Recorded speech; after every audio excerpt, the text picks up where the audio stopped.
On peut très bien commencer à créer de nouveaux réseaux à 90, 91 ans, voire au-delà, parce que on stimule son cerveau. Vous allez nous expliquer comment on peut entraîner notre cerveau pour qu'il reste jeune. J'imagine qu'il y en a beaucoup qui sont intéressés de vos explications ce soir. Oui, absolument. Et il y a un certain nombre de principes qu'il faut retenir, c'est pas très compliqué.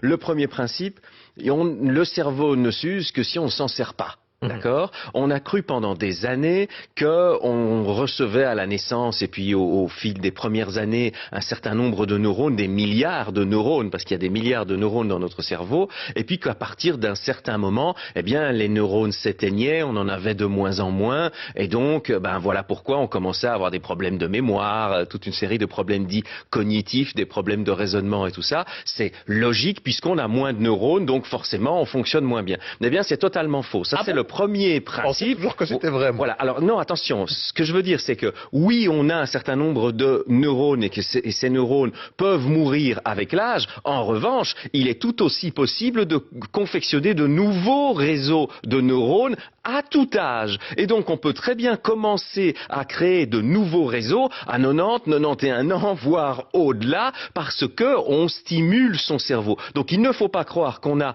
un certain nombre au départ et puis qu'à la fin, on est condamné à en avoir de moins en moins. Ça n'est pas vrai. Le premier principe, le cerveau ne s'use que si on s'en sert pas. Ça veut dire que si on s'en sert, eh bien, on peut le maintenir jeune. Premier principe. Le deuxième principe, c'est qu'on peut le maintenir jeune en le stimulant de plein de manières différentes. On peut avoir des interactions sociales. C'est très important d'avoir des interactions sociales. Il est très important de faire, on va dire, du sport cérébral, des mots croisés ou autre. Mais pas que ça. On peut apprendre un nouveau langage, par exemple. On peut apprendre à jouer au Rubik's Cube et autres. Mais attention, on oublie souvent, et c'est ça le deuxième principe, l'activité physique. Quand on fait une activité physique, on stimule énormément la fabrication de nouveaux réseaux neuronaux. Donc ça, c'est le deuxième principe. Attention, ne surtout pas négliger l'activité physique, elle est primordial. Et puis le troisième principe, il est très simple, il est de se poser la question à partir du moment où on sait que c'est l'activité physique, pas forcément le sport de haut niveau bien sûr, mais que l'activité physique permet de stimuler le cerveau, quel type d'activités physiques sont-elles les plus favorables par rapport à cet événement-là ?